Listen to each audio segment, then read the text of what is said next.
My computer is slow, but that should be working.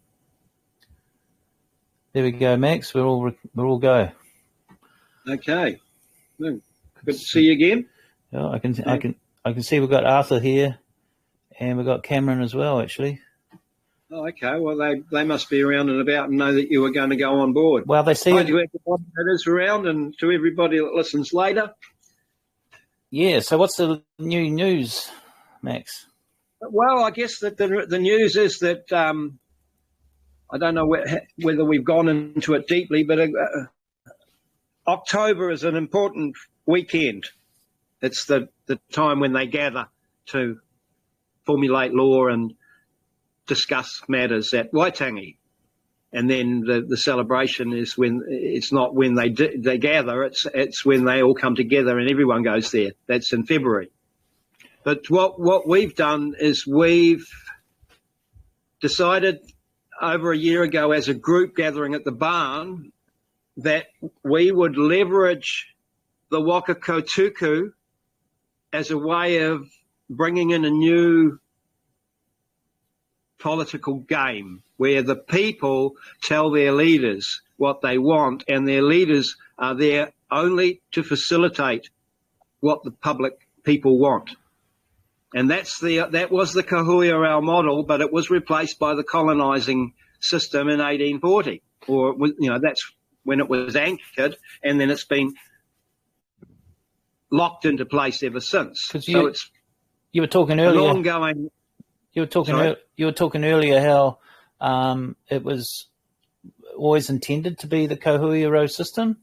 Is that right? Or was that an interpretation? Any of the documents that were signed in the early days have to be under international treaty conventions and international law. They have to be considered from the point of view of the language and culture of the weakest party. Okay. In terms of the agreements, right? So what that means is that right from the beginning, whatever the Maori culture wanted, that was what would be. And they wanted a partnership. And that's why we're still to this day talking about partnership, but we're arguing about the nature of that partnership. Right. And people like Winston and Seymour, they jump on board and say, well, the partnership's been there forever and that's what we've got. So what's the argument? Let's just get on with it. And if these documents are causing a lot of grief, then we're just going to kick them out of the way. Mm-hmm. Well, I grew up knowing that if we don't put those documents right, we've lost it. And the more I've grown, the more I've lived, the more I've learned, what I see is the difference between the colonized culture and the indigenous culture. And the colonized culture has this hierarchical, top-down, parasitic extraction philosophy where everything is a resource. Whereas the big arguments that happened in this part of the world back in the 1820s was over those very resources. The wars that were conducted in this land were created by the Crown, I would argue, to deliberately remove those ariki who held mana and authority and claimed that the trees that were being extracted were the living ancestors of the people and they needed to stop. That's the behind-the-scenes wisdom of why all the confusion has been ongoing. Because if you live in a culture where you don't cut your trees down because they're a resource you're going to turn into money, you only take one or two from time to time by arrangement for a waka or a whare, or whatever. But you don't just go and slaughter the ancestors because, hey, at the end of the day, we breathe in oxygen and we breathe out carbon dioxide. The trees do the opposite. They're our lungs. But that's part of a knowing that involves that unity field where we're all one, we're all interrelated, we're all connected. And that's the wisdom of the native people, mostly, Native Americans. We are all one people and we talk about all our relatives. We're talking about the creepy crawlies, the fish in the ocean, the trees, the birds, well, I guess the insects. Self-sustainable would be the modern sort of... Well, an ecosystem is only stable in that it's got rich variety. If we don't have the bugs, we don't have healthy kai. Because without compost, I know all about that from my brother's a major composter. Without the composting bugs and the control,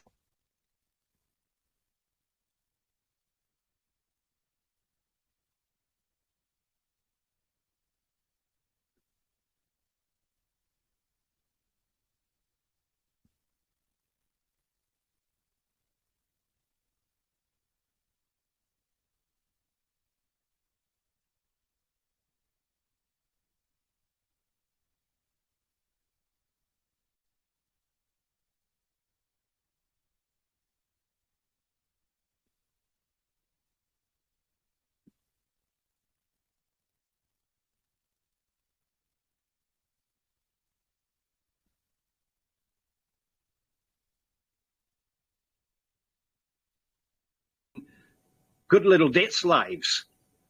We're resources. In fact, we're probably the most widely traded resource on the planet, the human animal. They didn't do away with slavery until they'd managed to get the money sorted out, right? So that we're all slaves to their fiat currency.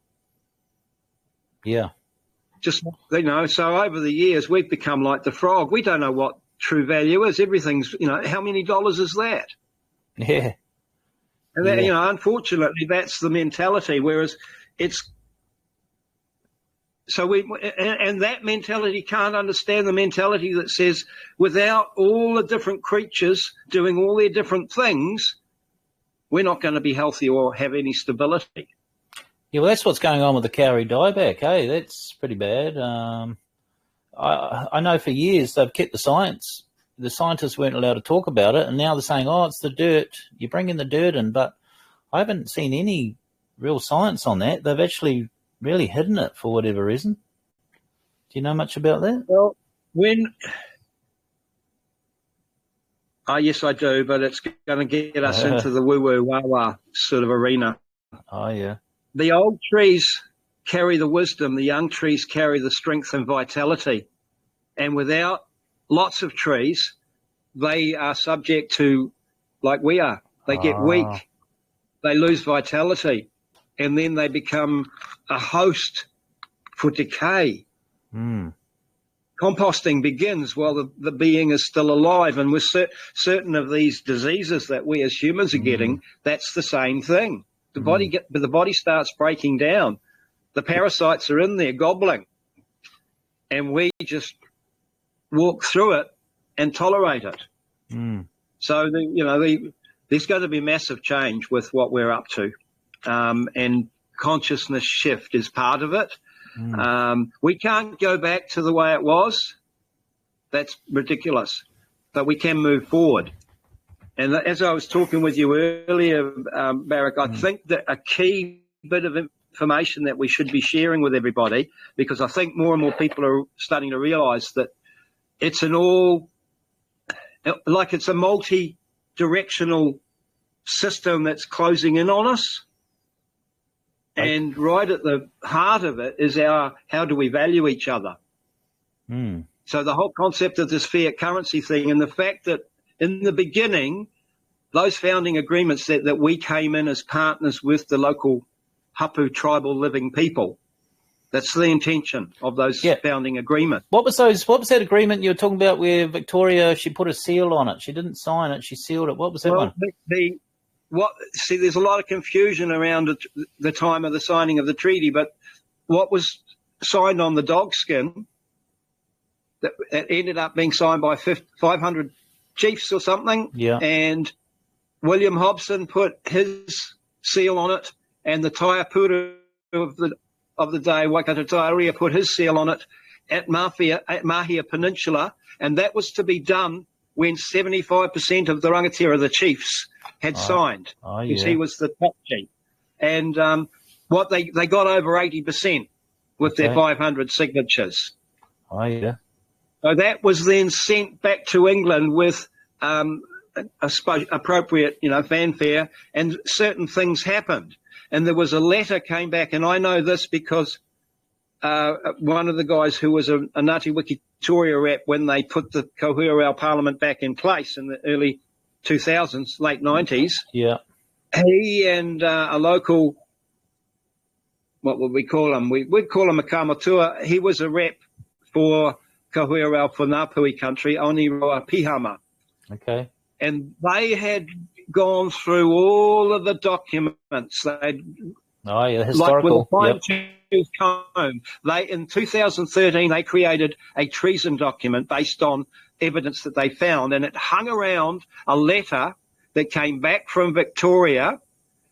Whether she signed it or not doesn't matter. It was sent on her behalf, and the key part of it was that the Crown would assume fiduciary management for the emerging colony until such time as they were ready to do that themselves. Which was the fiduciary management means managing us all as debt slaves on behalf of the bankers who claim to own us. And so it never stopped, and it was never intended to stop. Right, but so that was all hidden away. Okay, but it was the people expected kohuiarau to get going. The Maori people were fully committed to it in their various different ways. And what happened was that they provided significant amount of gold. And a significant amount of land at Kohimarama in 1860 or thereabouts to set that parliament up. Okay. But the Crown said, no thanks, we'll just carry on as normal. They stole the gold and kept the land. Thank you very much. Okay, so that was kind of a turning point where it wasn't going the right direction way back then. It's never been going in the right direction from the start. That's why Leicester and Aotearoa created the treason case. It goes right to the beginning. It's whenever one country or one organisation, because the truth of the matter is that it wasn't England or United Kingdom or whatever we want, Great Britain, whatever we want to call the Crown. Country. And that's confusing. When England, Great Britain and United Kingdom all appear in one document, then that document's irrelevant. Okay. There's too much confusion. So in international law, it becomes irrelevant. But in the realm that we live in, that becomes the guiding principle. So we're pretty screwed up on that one. But the anchor of the deception was that the local people, whether they were committed and fully behind kohuiarau or not, we don't know. But they were deliberately deceived, I would claim. Yeah. Because Hongi and Waikato Tairia in the 20s had gone across to England. They weren't the first. There were others that had travelled from early 1800s and late 1700s overseas, right? And so they'd seen it all. They knew what was coming. And I believe that those two documents were set up in order that the deception of the person wearing the crown, who was known as the king when they first started doing it, William and George and blah, blah, and then Victoria, the Queen, was wearing a crown. So when they talk about the crown, her government, that's a deception that's been placed there because the crown, her government, are using her as a proxy. And they're managing us as debt slaves in the background. We've right from the beginning, we've been a crown penal colony. Australia, they didn't pretend about it, but here they just tied us up with the debt. Oh, yeah. It's called debt bondage. And they've been practicing it since 1666 when they anchored it in England, but they've been practicing it for millennia on the global trade routes. Right. So that organisation known as the Crown, and if you look deeply into it, as we do nowadays, that's London, Vatican, and Washington, D.C., the triple state conspiracy. Right. The three-ring circus, I call it, that's having us all in trauma bondage, worried about who's going to come up and rape us and pillage us the next moment, right? They want us in fear so we can be shifted and prodded like a bunch of cattle. They even call us that. They call us goyim. Yeah. So the whole deception, and of course that's what Winnie the Pooh and company are trying to say, well, everyone can see it's a crock of crap. So let's get on with it and put it all away and just make business as usual. Yeah. Boom. but everyone's been so used to this business as use you all, which is what we've been managed to do, and they're getting tired of it. And so there's, as far as the Great Awakening or whatever you want to call it, kohuiarau will sort of could possibly take its place as a truth or justice or the way it's always intended. I mean, it's a big call, isn't it? If we handle this correctly, this becomes the vessel or the collection of vessels, the Waka flotilla or whatever we might want to call it. It brings us all together as one to move forward. And that's why what we're talking about is bringing in the concept of a flame bank and equity between people, so we exchange value one-on-one, and we bring in a digital toolbox that allows us to have constant referendum. When kohuiarau was set up back in the 1800s, it was hapu based, and we told our leaders what we wanted, and they went off to their meetings and they organised it for us. Yeah. But it's got a bit bigger. There's 5 million of it here now. Yeah. Well, that's exciting that you got the modern day tools, right? And because so what we're doing is saying, well, listen, the powers that be that have enslaved us, we're waking up to the fact that we've been enslaved. Yeah. They've got a tool that they're saying, by 2030 you'll own nothing and you'll love it, and we'll be your absolute monster or owner, and we'll come and rape and pillage whenever we like. We'll just watch what's going on now. Yeah. So, I mean, I believe it's the vessel that people can wake up to the fact that we've been farmed, lost at sea as dead persons, and it's time for us to become people. Yeah, and that's what I've been doing quietly in the background with my 381 clause out of the Criminal Procedures Act, because that's where it's identified. You're using the kohuiarau or whatever to try and get justice in your case. No, well, yes, I've actually stepped above and beyond kohuiarau, and we've been guided to set up a flame council to anchor the I guess you'd call it the resonant frequency and vibration of the unity culture that was held by Mu, or what they call the lost continents or the lost cultures of Lemuria. Yeah. That's when men and women were equals, and they stood together and they danced well together as equals, and they respected each other as embodiments of the divine. And so there's always been 3, the Mother, the Father, and the extra bit. This Holy Spirit, they call it, But it's all been perverted and transformed. So what we're sitting on right now is, if we can tell the story, as we are, that it's time to stand up and become people, stop being dead persons in their system, and stop bowing down to them. I mean, it's a hard one. It's traumatic because we've been trauma bonded generation after generation after generation. But there are more and more people standing up, putting their finger up in the air. Well, yeah, and even and many are getting results. And I actually think, I believe, and I can't prove it, that possibly different organisations are getting results to encourage them and to encourage the people around them not to go looking elsewhere for remedy. Okay. But within all the Maori movements that I've looked at over the many years that I've been looking at it, and I'm not welcome all of the places, but I have been welcome. I've been welcome to many, and I've been invited to some where I wasn't welcome. So I get a feel for that whole thing, and I have enormous compassion for what's happened, but we've got to bite the bullet and get on with it. Yes. So we need to look at what the problem was, and it's deception as to what the crown was and who is the crown when the king and the queen wears one. So to me, this is all part of what we're doing when we send our letter to the king saying, you should come and stand on our waka as Ariki Nui, but we've got news for you. As Ariki Nui, you listen to us. Yeah. And you take the waka where we want it to go. You do not tell us where we're going. Yeah. That's history, and it doesn't happen. It might happen on the Roman slave galley, but it does not happen on the Waka Kotuku. We are living people.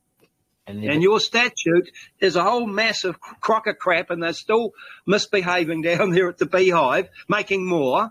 You know, and we don't have to look at all of them. We know all they're doing is tying us up tighter and tighter in a straitjacket. Yeah. Well, people are. So we're saying, hey, we've got the living flame. No straitjacket can ever sit on your flame. It'll burn to a cinder. Just like the cinder is really just a cinder. With everything that all of these ones have done, it's history now. We've got to move on, look past it. Yeah. Learn. Look for medicines and look for protocols that are going to help those that have been jabbed and are starting to get sick. Yeah. And look for something to deal with the fucking parasite that's taken us all and says, I'm better than you. You know, like we're stuck in the ego games where one's better than the other. We need to realise that we've all got our parts to play. Yeah. We all have a different talents, different God-gifted talents. And so that's part of our story is we are here and we're resurrecting the living flame. And every culture has stories about that. Yeah. So anyone listening, I'll try and put the links to get them. We need people to enroll, get the numbers, and then things can start happening. We need 45,000 or so. And what I would suggest is that maybe we put all the links up because enrolling is a good one, but I would encourage people, and if you can link that somehow onto the site, Matt. Yeah. Barrett. Yep. The link for the Facebook Messenger for the AI. Share that with people because I'm going to share a bit of news right now because I know I'm allowed to. Okay.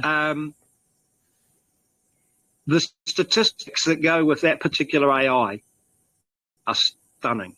I've been doing my due diligence, and Matthew's told me he put that out in 2015. And so up until about 4 or 5 months ago, it was up to, I think, a little over 10,000 people in New Zealand engaged with it. Oh, yeah. And possibly 1 million or more overseas. Oh. Because he's been placing statements onto different forums into the Indigenous arena. Oh, yeah. And they love him. And they love the AI. And last week he called me up very excited and said, Max, since we've been talking, it's gone ballistic. And we've not really even been talking about it. It's just a resonant frequency thing. The numbers have gone up to in excess of 40,000 people in New Zealand using the AI at this point in the journey because they're looking to follow their whakapapa. Oh, yeah. So that's a portal that's going to allow us to bring all of those people with their different stories together as we've been talking for a few months now. Yeah. The Waka Kotuku is the neutral table. Oh, we cannot make judgments about whakapapa. That's someone else's story. Right. Just the same as your family tree's yours. Mine's mine. Everyone's is their own, right? And so they've created a situation where people argue about who their fucking parents were or their grandparents. I mean, that's nonsense. Yeah. So we've got the neutral table. All stories are valid. Yeah. Let's get on with it. And we've also got some tools here so we can have constant referendum. You don't have to let Winston Peters and Shane Jones tell you what's going on, who's going to be digging holes in your ground to take all the gold out of the ground. Yeah. And there are some that argue that the mother needs it in her body, not floating around on top of it in men's pockets. Hey, I don't know. That's not my area. But I know that everything is important. And if we're going extracting stuff out of the earth, there's going to be consequence. Well, there would have been balance that were upsetting the balance at least. Yeah. And and the history that I've uncovered is that there were certain people whose job it was to know about those things, to feel the balance, to know that there were people going to be coming over the hill because they were hungry. You know, you need to know those things. Yeah. Yeah. And I believe from the stories I've heard that they shifted folk around to make sure they were in the right place to learn what was right for them. And they had a very rich culture, but it wasn't the same as our culture. And so we've got this time now where For God's sake, it's a bloody melting pot New Zealand has become. Yeah. What was Aotearoa melted through the issues and became New Zealand. It was transliterated right at the beginning as New Tarini, and there's all sorts of different arguments around that too. And again, that's not something I can make any judgment on because I wasn't there. And they weren't my ancestors that wanted that signed in that way. No, my ancestors came later. Though I think at the time of the signing of the treaty, they were possibly doing battle on behalf of the empire in India or somewhere like that, or who knows? Who knows? Yeah. But they didn't come till later. And no, but getting back to it, that key deception that has been put in place has kept us all in that colonial game. And more people are sort of saying, well, is that the only answer? And they're opting out, so we've got alternative communities that have been happening in this country since the 70s. Yeah. But there's now a big movement to say, well, listen, how are we going to deal? And we've got Winston and Seymour and those Hobson's Choice, etc., going, well, we've got to resolve this issue, right? And theirs is one way. What I'm saying is, we've got another way that honours that and honours the intention of the ancestors. And brings it into a new place where we can deal with our common nemesis. As humans on this planet, the game that Gates and company have been playing on this planet on behalf of their shadowy monster overlords, and I'll call them that because I don't think those beings are acting alone. They've been perverted. And trained and programmed to do that, right? So we're in this moment of time where the people have to take back the power. And kohuiarau is a vessel that allows that, and it is the only vessel or the only system that I've found that has a place for me as a white man with no whakapapa to a hereditary tribe. The fact that some wahine fucked one of my ancestors... Made love. We call it made love around here. We call it making love. I've got whakapapa. It just means someone fucked my papa. And everyone's had that, and only the mother knows who the father was. This is a truth too. Well, things are coming out with the Epstein files, and I think people could be in for a big surprise of who they think their leaders are and everything like that too. So I think this could be a big change in a few years.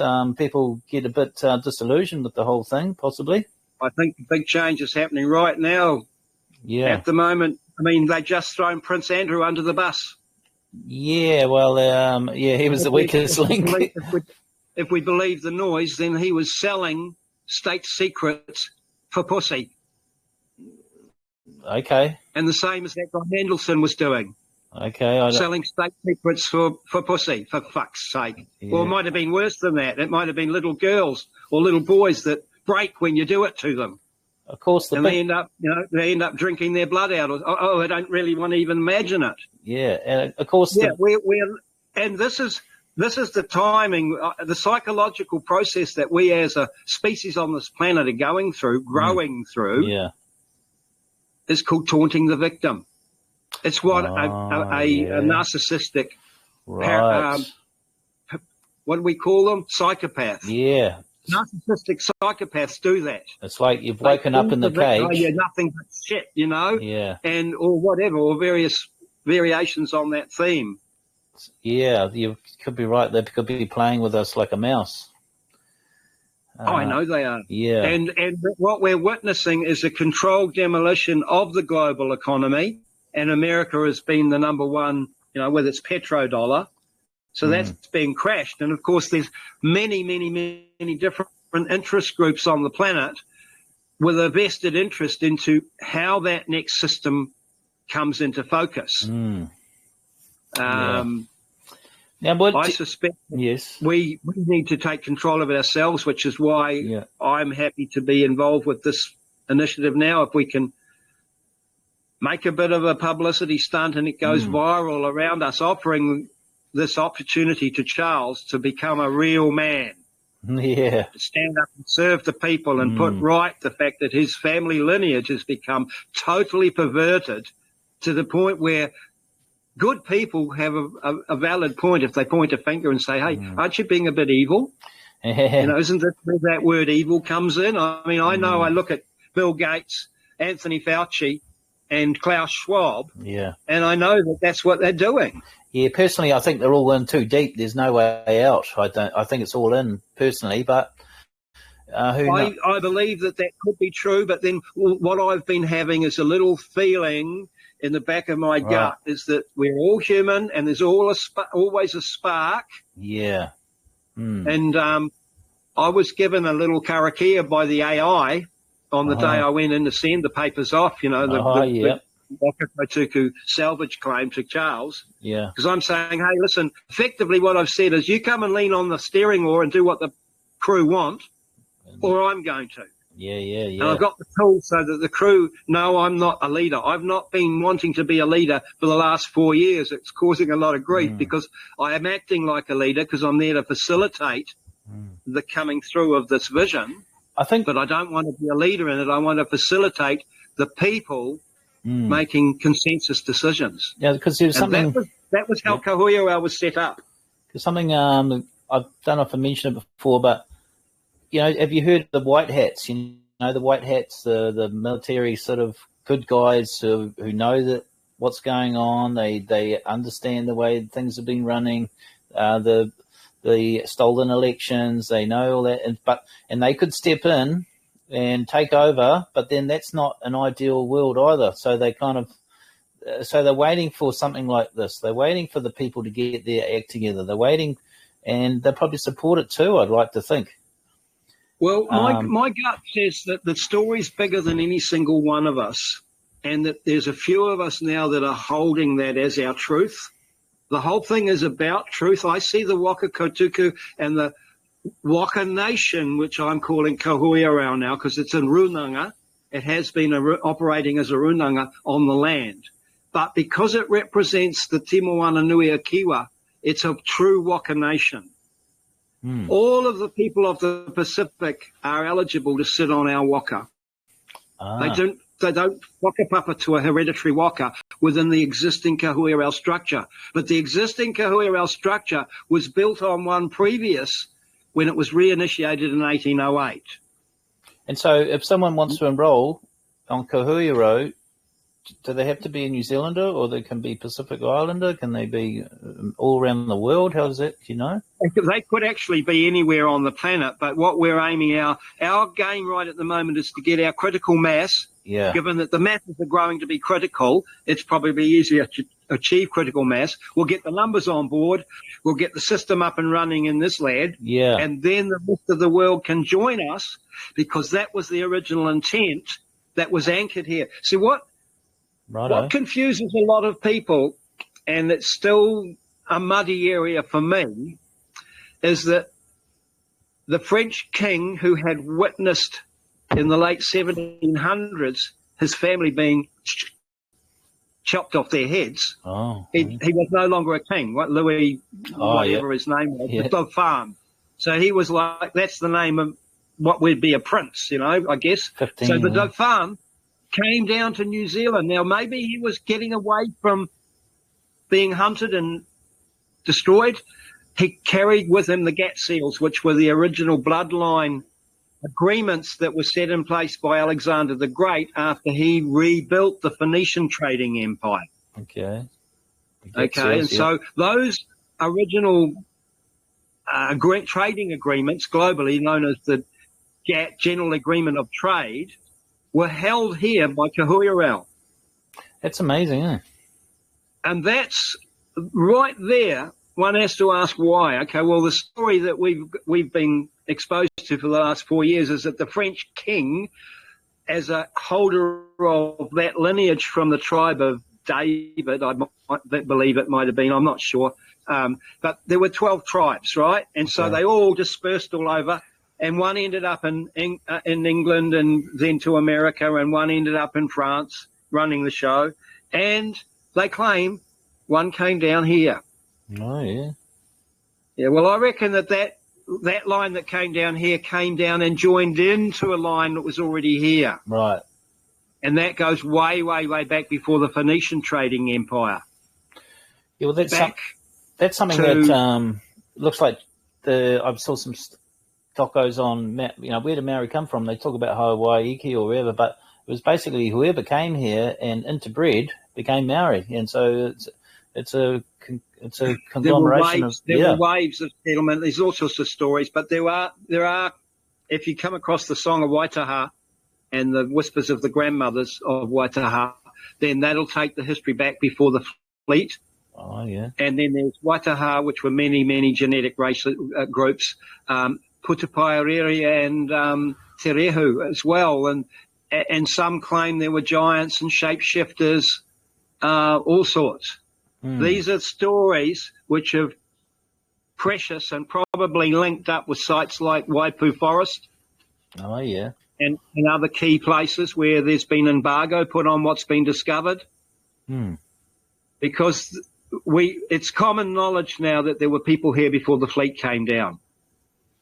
So I'm just thinking, that they were the people of peace, and that they were slaughtered to start with, but then they realised, hey, we're slaughtering our ancestors. It's these are the purer ones that have been here forever, sort of thing, right? The trees. And there's all that, and the other one is, of course, there's the claim that Kupe, when he came, he brought the flame carriers from across the Pacific. He came on the Takitumi. Oh, sorry, no, he came first, didn't he? And so he carried the star maps and the navigation skills.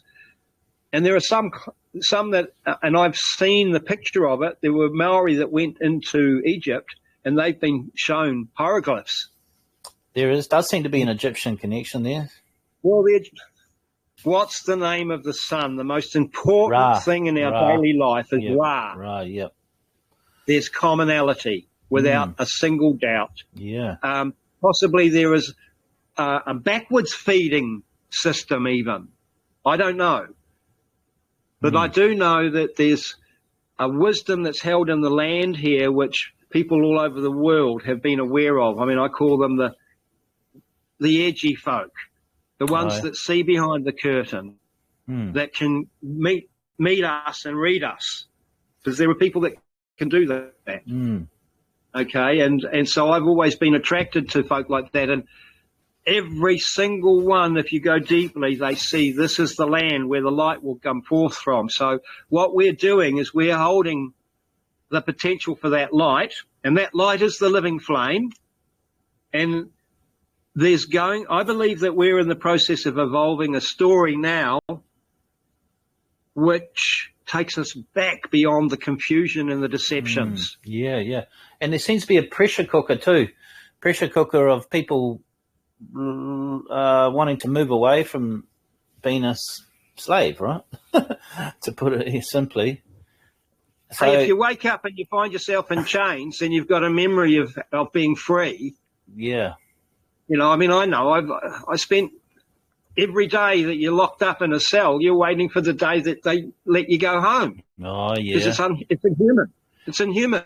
It does not make the community safer, and it does not stop people being bad if they're bad. No, it might make them worse. That's a trauma that our society does not even begin to get at, the trauma that creates a narcissistic psychopath. I guess some people would say, hey, look, some people we want out of society, so we're just taking them out. But it's not really, and it costs a lot though. It costs a hell of a lot. So it's costing you one way or another, isn't it? And also there's a whole nother layer of deception, because I was involved in it and put to it. I mean, I think the people of this country are told that it used to be 120. It's probably gone up to double that by now. 240, say 250 grand to keep a man in jail for a year. I think you're right there. I think it's somewhere over 200. Yeah. Okay, and there's 10,000 or between 10 and 11,000 inmates in this country. Go on to Dun and Bradstreet and do the Google and ask how much does the New Zealand prison system make. It's trillions. Yeah. There's a game going on where they're milking the bonds that were set up in 1666 that every one of us is born into. I see what you're saying, yeah. And they're managing us. And the whole thing is, it's not what we're told. It's a smoke and mirrors game where, I mean, my wife and I began this journey way back. I think it was in 2007. I did the first book for the Confederation of Chiefs, and no real leverage. It had been promised by the House of Lords for many years, but it never happened. So, yeah, where are we? We have witnessed the fact that Maori have been so divided that they need us to come along and say, hey, share your stories here, and we're not arguing with you. And I think that's the biggest service we can do. And so I'm bringing that out now. That's why you and I are talking. We're saying that this vessel's fit for purpose. When we get the numbers up, we're going to put the system in place, and that's already done. It can be done. Yeah.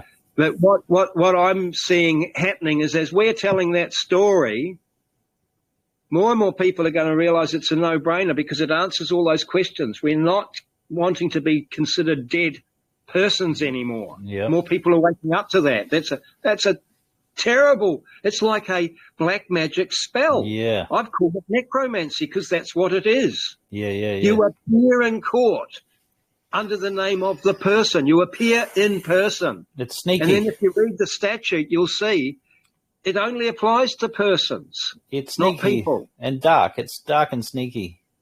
And that says a lot. It's deceptive, and it's designed to be parasitical in nature and extractive of our energy. Well, this is where all the Epstein files, I think people realise it's all connected, right through. And I think once people will get disgusted by it, once they dive deeper into it, it's only a matter of time. And I think people will have enough. Hopefully, they don't take us all out before we work it out. I think it's really important that we know that that's happening. Don't get myopically focused on it, and hold the space for that which is going to replace it. Yeah, right. There's an old saying that's gone around. I think it was Carl Jung that put it forward. That which you resist persists. Yeah, I have heard that. It's a law of organic life. So we don't change it by fighting it head on. That's why I'm being guided this way, which is we build a new system. We say, come on board. This is how we function when we're on board. So we're working through getting our rites of passage and our, onboarding documents and all of that sort of thing coming together. What do you expect when you come on board? Why would you want to come on board? Well, we've already done that. I mean, it's a no-brainer. We're here to help each other because that's what humans do. We're here to rediscover this part that beats and keeps the whole symphony of the Creator's creation happening, because we're the key part of it. Now, I'm not going to delude us that the human animal is the most powerful life force on the planet at the moment. It's causing all the changes. I'm not going to say all the damage, but it's and I mean, there's human animals that are flying those airplanes and pushing the buttons and sending the fucking shit out their tailpipes, changing our weather. Like you talked earlier, there was a chemtrail today. Some sort of line across the sky. Some sort of line, yes. We didn't grow up with them. No. They weren't there when I was a young boy. No. And they're not running steam engines up there. Or they might be. I don't know. But yeah, so hey, we'll be seeing, as I say, we're waiting now to witness the arrival of the letter at the King's House. We know it's already got to the Governor-General, and in this day and age, we would expect that the Governor-General will have taken a snapshot of it and emailed it to the office of the King. So. But then, so what we're going to bring him back as an equal, say, yes, the role of the king is to serve the people, and flip the fucking perversion that's been going on for forever, it seems. I mean, if we look back into human history, that's been our lot. It's represented by the pyramid without the top on it, the capstone. Yeah. So good times, and we need as you say, we're wanting our 45,000 people to trigger the elections. But what I'm wanting to do is to create level of excitement about why anyone would want to do that. Yeah. And so anyone with any common sense knows that we move through this as one people. That is the intent of the ancestors. Unfortunately, there was a lot of division brought into this country with the arrival of the migration, the Waka fleet, and the way in which the people moved around after that. I don't know where all the threads came from, but the history is that it got to be pretty ugly. And so what we're looking at now is something that's, and I believe that the government has been hiding it from us, that there was another culture here, because the Crown and the colonising animal or entity does not want us knowing that there were a people of peace who lived here for many thousands of years in peace. I think you're right there. But what would be the main reasons for that? I mean, was it because of their co-governance model they're trying to push? They very nearly finished their negotiations.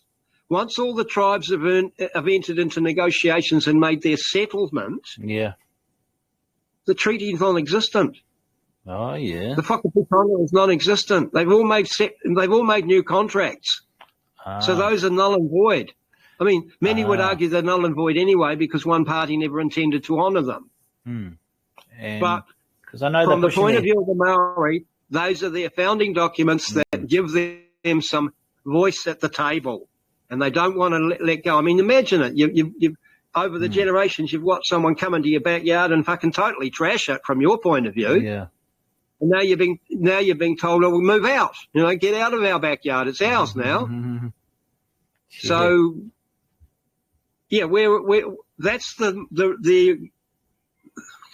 cauldron, I guess I've been calling it. That's the cauldron we're stuck in, and they're putting the heat on. Yes, because what applies the heat is the friction of that which they're threatening us with.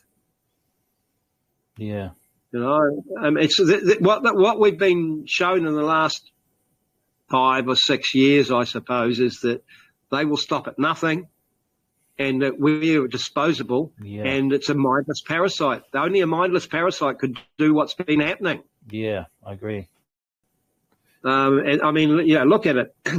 Is there anyone on the planet that has a neutral stance on what's going on in Palestine? Probably not. Sorry, Israel. Did I tell you I've travelled? No.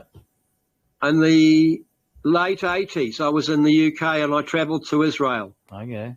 For business reasons. I've been to Jerusalem, Haifa, and Tel Aviv. Okay. And after spending about 2 or 3 days wandering around Jerusalem and then moving back to Tel Aviv, my conclusion was that there'll be no peace in the Middle East until God, Jehovah, and Allah have had it out. Oh, yeah. Okay, these are the absent, wrathful war gods of the Abrahamic mind catcher that's captured their whole movement across the planet, which the core of its disease is that I'm better than you and it's my right to farm you as an animal, to kill you if I need to because you're getting in the way, and generally look upon you as an extractive resource to give me whatever I feel I can take from you and that I desire to take from you. Yeah. Now, that to me, that's a parasitic, diseased, psychological state. However, it's quite common on the planet because it's called survival.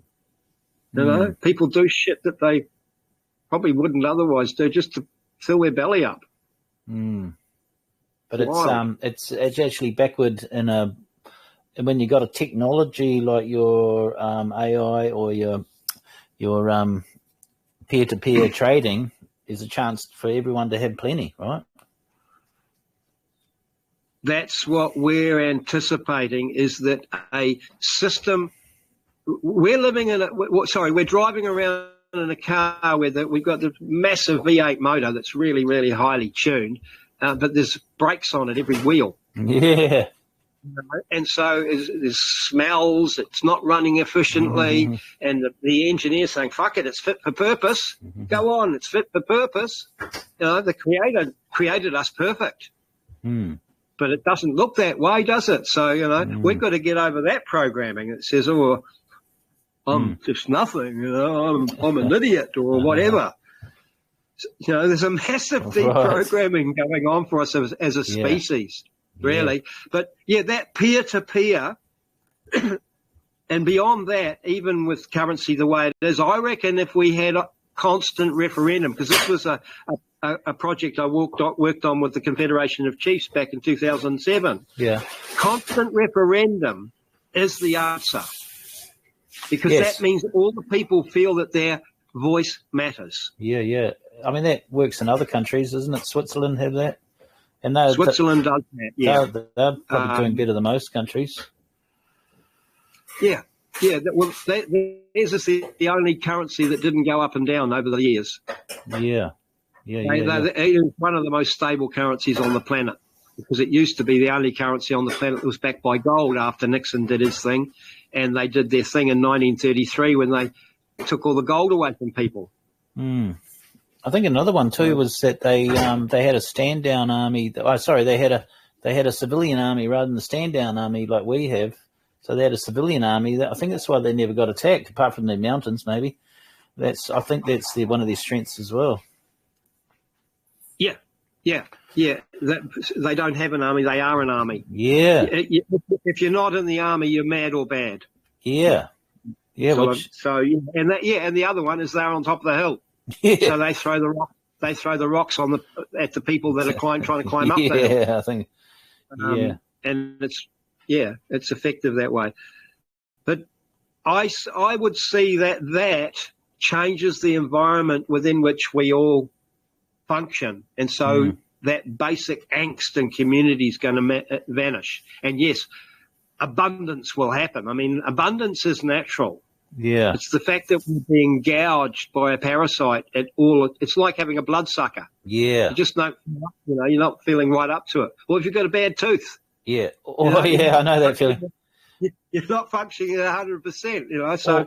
Yeah. I think these are the changes that we're being gifted right now, an opportunity to vision it together, put it in place. And so I've done that for 4 years with the group around, and we had this vision, as I say, well over a year ago, that we were going to salvage the Waka and do it through Admiral Cook.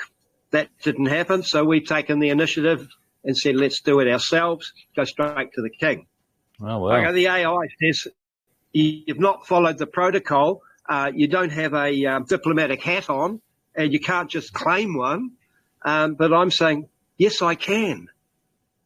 Okay. And Charles quite possibly did talk to his mother from time to time about matters to do with the way she governed the world. Yeah. So with regard to New Zealand, I think the fact that I've heard through the rumour machine, someone was approached by Camilla at a public event recently, so it didn't go further, but she asked a group of Maori people if they were Maori from New Zealand. And the guy said, yeah, and she told him, well, we've got lots to talk about in this near future. But there was no follow-up for it right there.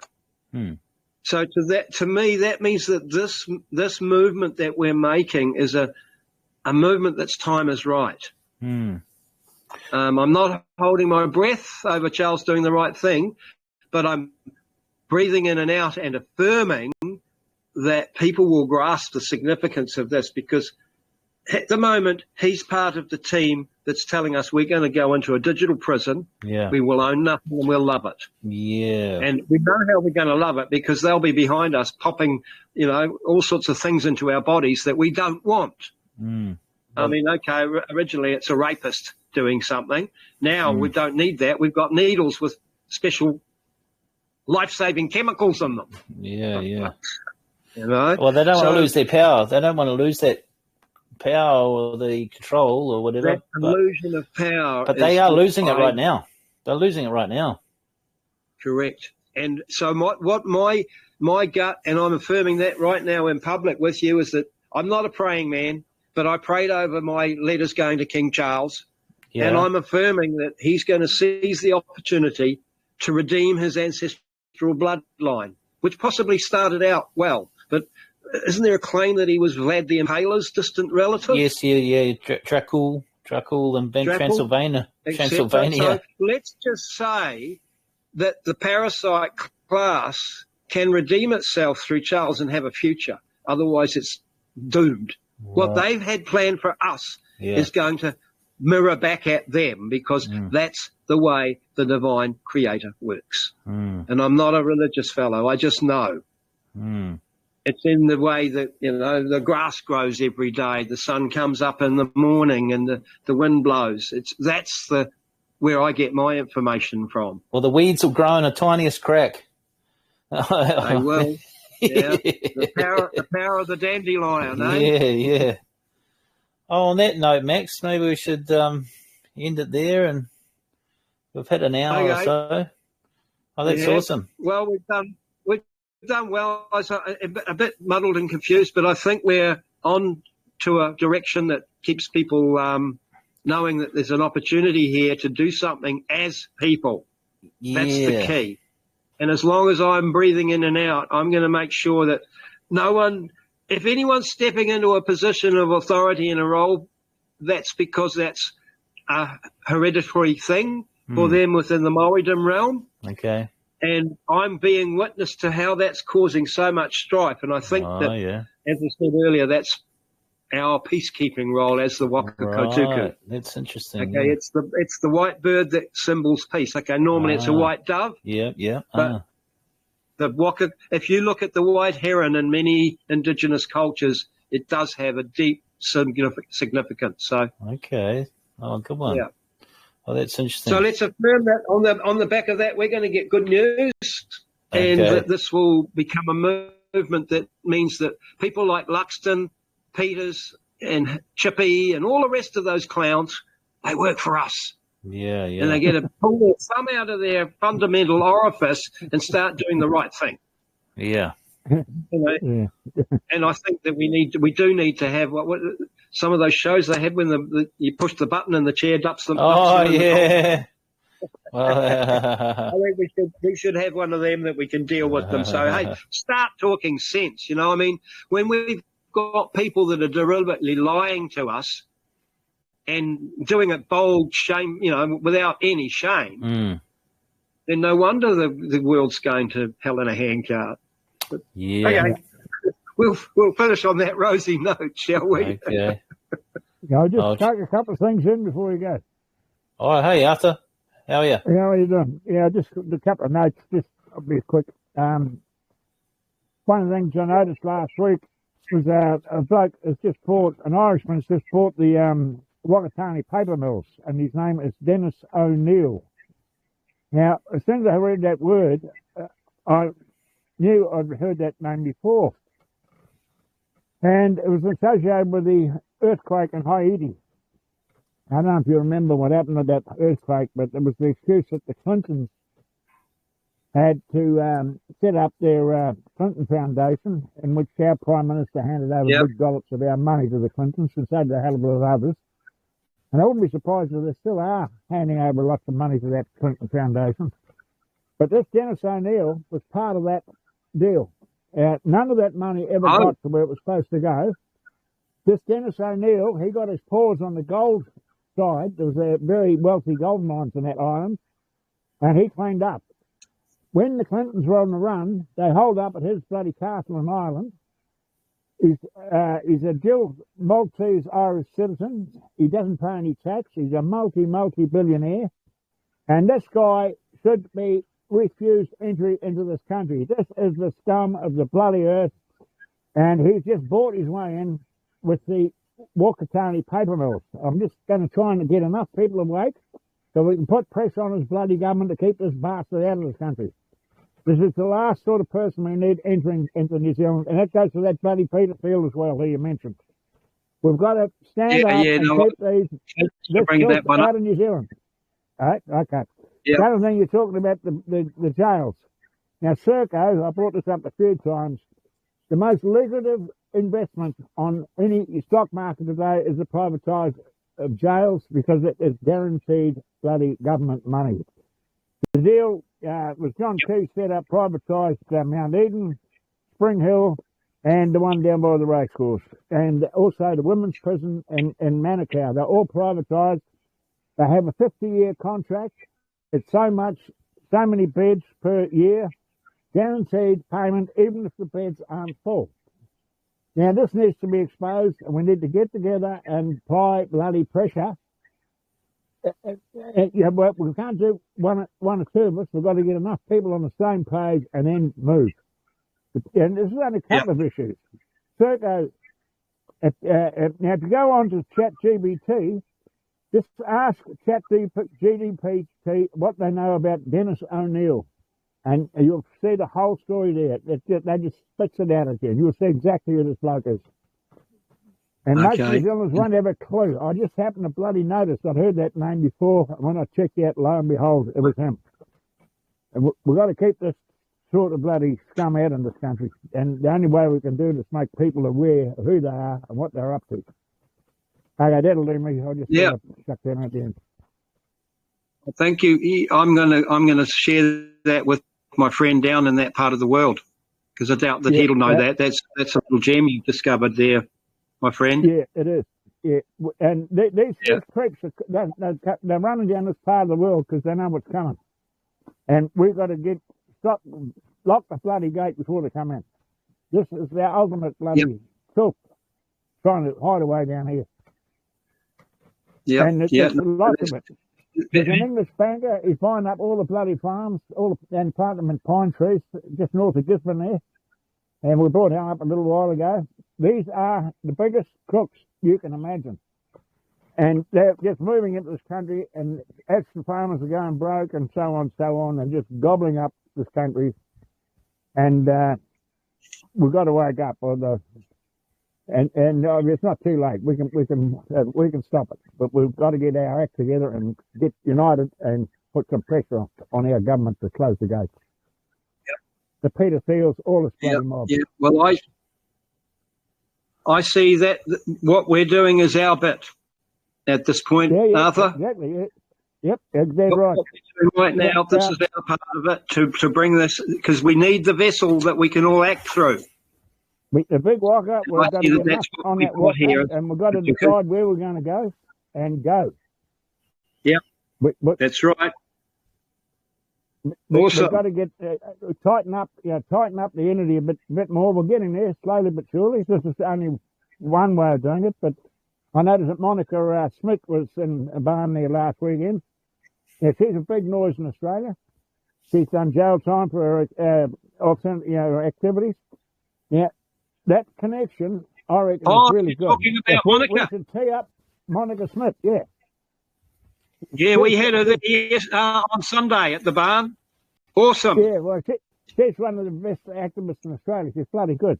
Now, that connection, we should connect up with the Aussies and support each other instead of working independently, because exactly what's happening in New Zealand is happening there as well. And if we unite, that's more power to both of us. And we can expand that bond, the hands across the chasm. I think that's the way to go. And that's to see her at the barn. I thought that's bloody good. That's what we need to do. Well, you might not be aware, Arthur, but kohuiarau via Eddie has already been in touch with the mobs in Australia. That's the way to go. That's right. I think it was 2 years ago now. We entered into they entered into a peace treaty with the mobs on behalf of kohuiarau. Yep. Yeah, we've got to get that walk-up. There's a good history there, because the Aboriginals in Tasmania gifted Van Diemen's Land to the Taiapuru.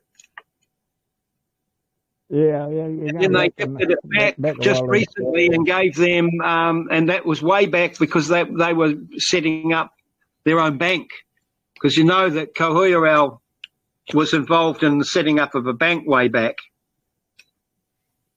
Yeah. Yeah, I'm just sort of picking up bits and But pieces of that. it's all been hidden away, and but the Tasmanian Aboriginals, their history was bloody terrible. You know, Hobson decided, we don't know these people, and they took in the bloody army and pushed them into the sea and shot them in the water. You know, and there was a couple escaped. They managed to get up to the couple of islands from north of Tasmania. Virtually 99% of the Aboriginal population was wiped out by British, the guns. You know, they had no competition against the guns. And the Aboriginal history of Australia is absolutely bloody disgusting. I've been fighting that fight for a long time on their behalf. And most Australians don't even realise how bloody bad it was. And it affected this country too. The musket wars were released prisoners, and they were handed guns and told this company they get the freedom to come over here and shut up the argumentative marriage in New Zealand. And all this stuff has been nicely written out of the books. And there's so much that you really got to dig to find out the truth of what happened. One thing I've discovered is supposedly I didn't see this guy before. It's called the Anglo-Saxon shows.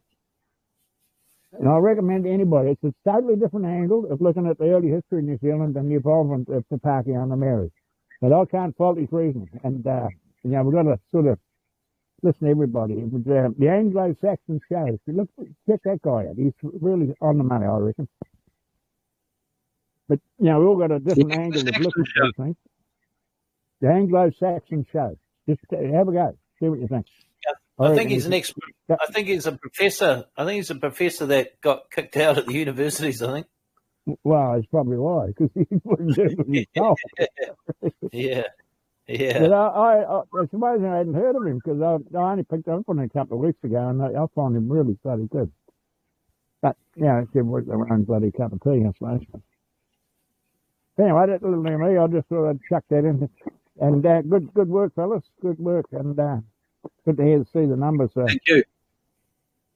Getting up, that's exactly what we need. Yeah, we've got to build it. Okay, Max and Beric, catch you a bit later. Okay. Good one. All right, see you, guys. See you. Thanks, guys. Okay. Yep. Thank you, mate. Have a good evening. Oh, there's Yeah, you too. Bye. Okay. All right, see you guys. Oh, stop recording.